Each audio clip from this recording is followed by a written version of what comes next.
Olá, pessoal! Vem com a gente, vamos ficar atualizados sobre o que vai impactar nas relações de trabalho essa reforma trabalhista, que vai entrar em vigor, né, dia 11 de novembro desse ano, de 2017. Então, vem com a gente. Qualquer dúvida, estamos à sua inteira disposição. Seja você advogado, profissional, que está estudando ainda para tirar a sua OAB, concurseiros, alunos, estamos assim, à sua inteira disposição, tanto eu quanto a professora Débora. Então, vamos começar. Hoje a gente vai tratar sobre um tema da equiparação salarial. Então, para a gente entender um pouco o que se constitui a equiparação salarial, nós sabemos que a equiparação salarial, né, ela decorre do princípio da isonomia das relações de trabalho. Esse princípio da isonomia estava lá previsto, né, na Constituição Federal de 88, e ele traz um reflexo, nós trazemos um reflexo desse princípio para ser aplicado aqui no direito do trabalho, quando a gente trata de alguns outros princípios que nós não podemos discriminar, né, pela própria redação do artigo 461, caput, da CLT, nós trazemos que nós não podemos discriminar um empregado em relação ao outro por motivo de etnia, por motivo de gênero. Então, nós temos dois empregados, né, que trabalham na mesma empresa, nós não podemos, então, discriminá-lo por motivo de nacionalidade também. E aí, se você fizer a leitura do artigo 461 e também fizer a leitura do princípio da isonomia lá na Constituição, você vai entender que é um reflexo do próprio princípio, essa questão da não discriminação dos empregados, né, na mesma empresa. Mas tratando sobre isso, nós temos também que nós não podemos ter a discriminação de salário em determinadas situações. Como diz o nosso grande professor Márcio Túlio Viana, para igual salário, nós temos igual trabalho, né? Igual trabalho, igual salário. Ou seja, eu não posso também ter discriminação, e é um reflexo, é um princípio que também está contido nas convenções da OIT, da Organização Internacional do Trabalho, na 100 e na 111, que vedam, né, essa discriminação no ambiente de trabalho. E aí nós temos, então, que esse princípio também se reflete na questão de salário. E é isso que a gente vai ver hoje, que é o princípio também da intangibilidade salarial. E esse princípio da intangibilidade salarial quer dizer que eu não posso mudar o salário do empregado, né? Não posso discriminar o empregado. Por exemplo, ele tem, então, uma jornada, trabalha, então, de 8 às 5 horas da tarde. E aí eu falo, olha, a partir de agora você vai para o período noturno, porque eu não estou única e exclusivamente por motivo de discriminação, além do trabalho noturno ser uma condição mais maléfica, né, ao empregado, não só pelo motivo biológico, mas também pelo fato de ser também uma questão social, né? O trabalho ele traz a dignidade para o homem, ele traz também a questão que, se a gente for refletir, o trabalho ele também tem essa dimensão social do trabalho. Então, nós não podemos esquecer que o trabalho, ele não pode também ficar trabalhando lá no período noturno e aí também deixar-te, por exemplo, conviver com a sua família, né? Vai ser um motivo mais penoso para o empregado. Então, essas alterações, e nós temos também que, se eu alterar a jornada do empregado, salvo as exceções previstas na Constituição Federal, eu não tenho o princípio da intangibilidade salarial, que é, em regra, eu não posso retirar do salário do empregado algumas, né? Eu não posso diminuir o valor do salário do empregado. Então, por exemplo, um dia eu chego para o meu empregado e falo, olha, José, você não vai poder mais, se você trabalha de 8 às 5, mas agora, a partir de semana que vem, eu vou reduzir o seu salário pela metade. Além dele ter a garantia do salário mínimo, mas eu não quero, você recebe mais que o mínimo, eu vou reduzir o seu salário à metade. Então, por esse princípio também da intangibilidade salarial, eu não posso fazer isso. Mas é só para a gente relembrar que a equiparação salarial, ela decorre, sim, do princípio de isonomia, que está previsto lá na Constituição e também no artigo 461. Então, vamos acompanhar aqui no nosso material que nós temos que, para que eu tivesse dois empregados que estão trabalhando na mesma empresa, para que eles possam, né, nós vamos ver os requisitos para que eles tivessem os salários equiparados, ou seja, os salários iguais. Existiam alguns requisitos, apesar, né, de nós entendermos que não poderia, sim, então, haver discriminação entre os salários quando as pessoas estão na mesma função, porque para igual trabalho nós temos igual valor, né? Então, nós temos que considerar que, apesar disso, de não se falar os requisitos, não ter esses requisitos lá na Convenção 100, principalmente, não tem esse requisito para que tenha o mesmo salário, mas aqui a própria CLT ela colocou alguns requisitos, já tinha antes da reforma alguns requisitos para que duas pessoas que trabalham na mesma empresa recebam o mesmo salário. Ou seja, que não poderia ter discriminação entre duas pessoas que trabalham na mesma empresa em relação a esse salário. E aí ela já previa alguns requisitos. Vamos ver quais são eles?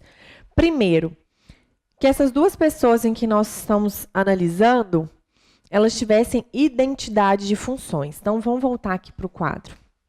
Eu tenho aqui, gente, eu não sou boa no desenho, tá? Não se preocupem em relação, não observem essa questão do desenho. Então, eu tenho aqui a Joana e a Sofia.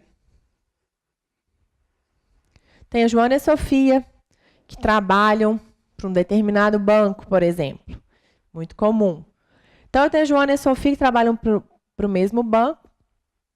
E a Joana e a Sofia, na carteira da Joana, estava descrito que ela era gerente de contas de pessoa física.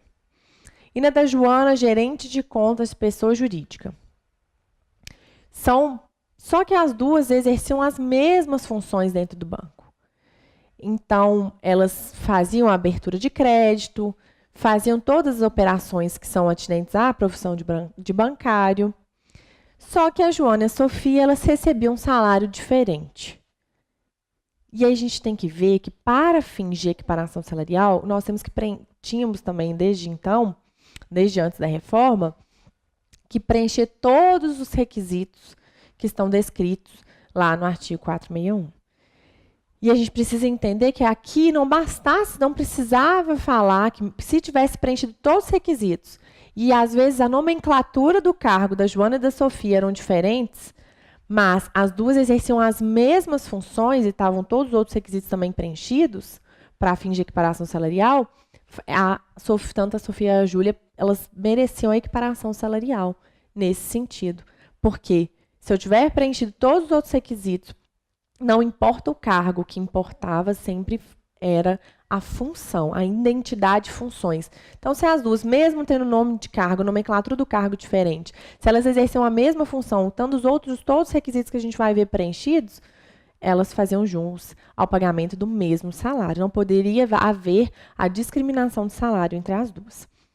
E a gente vai continuar com o exemplo da Joana e da Sofia aqui, para a gente entender como era antes da reforma. Então, nós tínhamos o segundo requisito, que é a mesma igualdade e perfeição técnica. Então, vamos supor que a Joana, ela era muito mais rápida, né? Quando o empregador passava para ela as tarefas, ela era muito mais rápida, ela era ágil, ela produzia aquela tarefa com maior agilidade e com muita cautela, com muita observação nos detalhes, ou seja, ela era até mesmo chegava a ser uma pessoa perfeccionista. Vamos dar esse exemplo. Ela chegava e era muito rápida e fazia essas tarefas com uma igualdade, uma perfeição técnica incrível. Então, se a Sofia, se ela não tivesse a mesma produtividade da Joana, não tivesse a mesma perfeição técnica, às vezes ela até era um pouco mais tranquila, mais lenta ao fazer suas tarefas, que nós sabemos que cada um tem seu ritmo, né? Às vezes nós podemos até alcançar o mesmo resultado, mas nesse caso, nesse exemplo que a gente está dando, a Sofia às vezes nem fazia com tanta perfeição técnica como a Joana. Se havia entre as duas essa diferença entre a perfeição técnica, então era um motivo, sim, para que não se considerasse equiparação salarial entre as duas. Mas se as duas exerciam com a mesma perfeição técnica, no mesmo tempo, sempre produzindo da mesma forma, também era um outro requisito que não havia de se falar em pagamento diferente de salário entre as duas. Então, era um outro requisito, a igualdade e perfeição técnica. E nós temos também a identificação de paradigma e paragonado. Paradigma, então, vamos supor que eu estou ajuizando a reclamatória trabalhista para a Joana. O paradigma da Joana é a Sofia, é com quem ela quer que o seu salário seja equiparado. E a paragonada, então, é a própria pessoa, aqui é o paragonado. É aquele que está pedindo a equiparação. E aqui a paradigma. É a pessoa com quem eu quero. Então, muito comum, né, a gente falar sem paradigma, paradigma, e nas reclamatórias, o advogado da outra parte sempre falando de paradigma. Então, só para você entender qual que é a diferença entre paragonado e paradigma. A paradigma é a pessoa com quem eu quero, que aquele reclamante quer a sua equiparação salarial. E paragonado é aquela pessoa, o reclamante, que está pedindo a equiparação salarial. E outro requisito para fins de equiparação salarial, para que tivesse o pagamento, então, do mesmo salário, que tivessem os salários equiparados, é a prestação de serviços na mesma localidade. E aí, uma observação muito importante. Essa questão sempre deu polêmica. O que seria o conceito de mesma localidade? E aí, o tribunal, né, analisando, o Tribunal Superior, foi analisando até se chegar num consenso de que mesma localidade significa o mesmo município ou os municípios pertencentes da mesma região metropolitana. Então, vamos lá.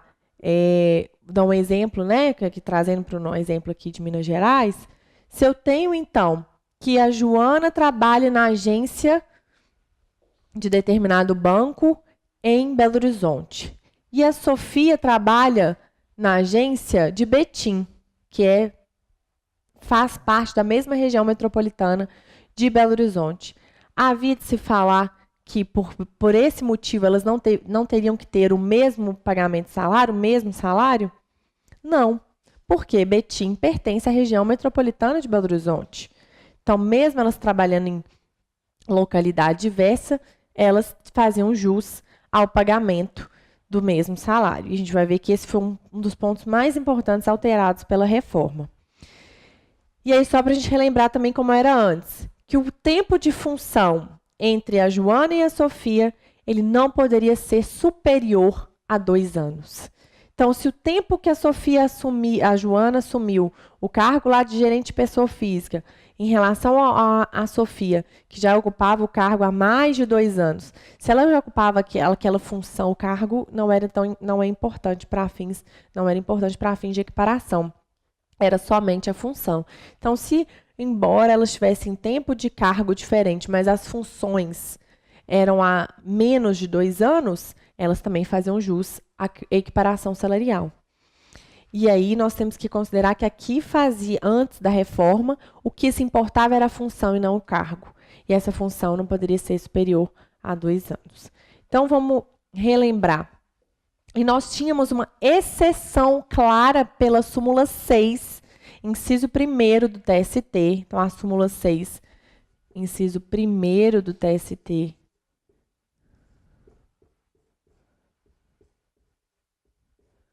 Que ela provavelmente será aí cancelada, ela também vai perder o objeto aí nesse sentido, vocês vão ver por quê. Nós tínhamos o quadro organizado em carreira. Se eu tivesse, então, o banco tivesse homologado o seu quadro organizado, né, das funções e dos cargos, organizado em carreira e homologado no Ministério do Trabalho, não havia de se falar em equiparação salarial. Eram exceções aos requisitos da equiparação salarial.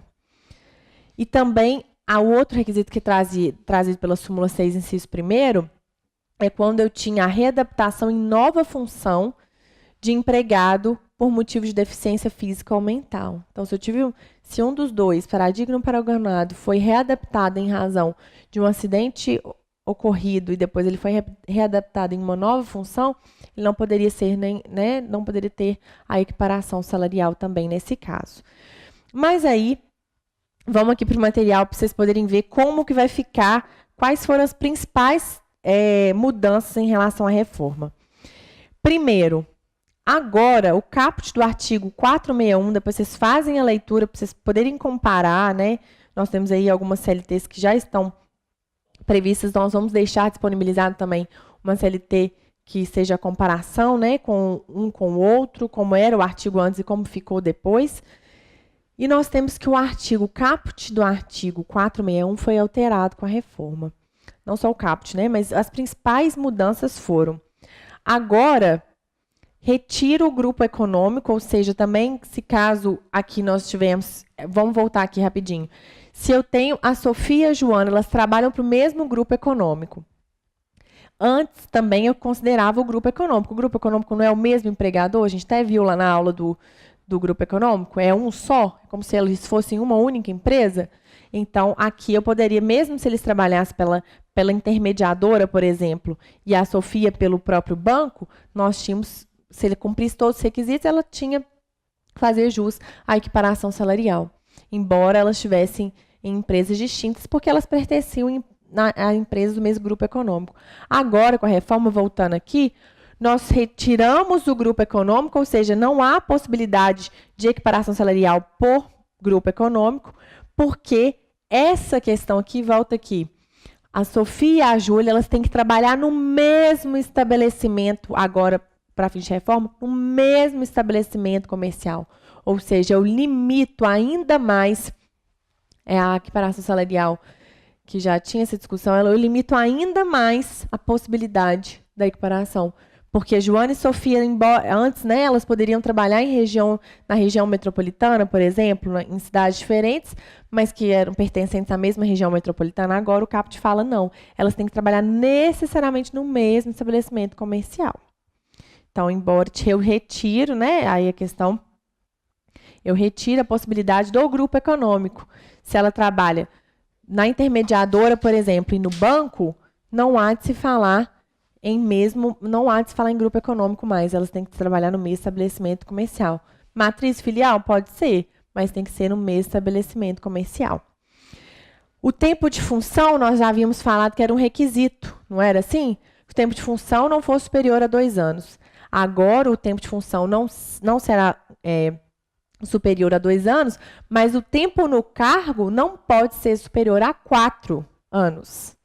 Ou seja, agora, para fins de equiparação, eu limito também a possibilidade do empregado pedir a equiparação ainda mais, porque o empregado, Joana e Sofia, elas têm que ter o mesmo tempo, elas têm que ter menos de 2 anos, né, na mesma função e menos de 4 anos no mesmo cargo. Ou seja, eu vou limitar ainda mais aquele exemplo que a gente tinha dado, se a Sofia tem mais de 5 anos que está lá como gerente de pessoa jurídica, eu não posso pedir a equiparação salarial da Joana com a Sofia, embora as duas estejam na mesma função por menos de 2 anos. Então, nós temos que considerar isso, que agora também, para fins de equiparação, é importante o cargo. E nós temos também que, embora a Sofia, antigamente, embora eu poderia pedir a equiparação da Sofia e da Joana, mesmo a Joana tendo começado, vamos supor que ela tenha começado a trabalhar no banco há menos de 1 ano. E a Sofia tem 6 meses que saiu do banco. E eu podia pedir a reparação, e a Joana sabia que a Sofia ganhava bem mais que ela. Eu podia pedir, então, comprovando, né, que elas exerciam a mesma função, era menos de 2 anos, tinham todos os outros requisitos cumpridos, a Joana podia pedir a equiparação com a Sofia, porque elas, apesar delas não terem sido contemporâneas. Mas agora não é possível mais. Os empregados têm que ser contemporâneos, ou seja, um tem que ter, pelo menos, trabalhado, até para fins de cargo, né, porque tem a contagem do cargo também. Para fins de cargo, eles têm que ser empregados contemporâneos. Eu não posso pedir mais a equiparação em relação a isso. Nós temos também uma outra, voltando aqui para o material, a limitação a indenização, né, para fins de equiparação salarial em 50% do limite máximo.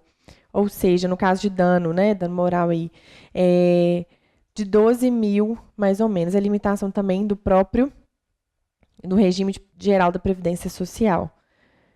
Então, essas foram as principais mudanças em relação à equiparação salarial. Se você tiver ficado com alguma dúvida, só entrar em contato conosco. As nossas redes sociais estão disponíveis aí para vocês nos contactarem. Podem mandar um direct no Instagram, podem ficar à vontade. Ou mesmo aqui na nossa página, né, do Facebook, na página do canal no Facebook, ou até mesmo aqui nos comentários do YouTube. A gente vai ter o maior prazer em retirar as dúvidas que vocês tiverem.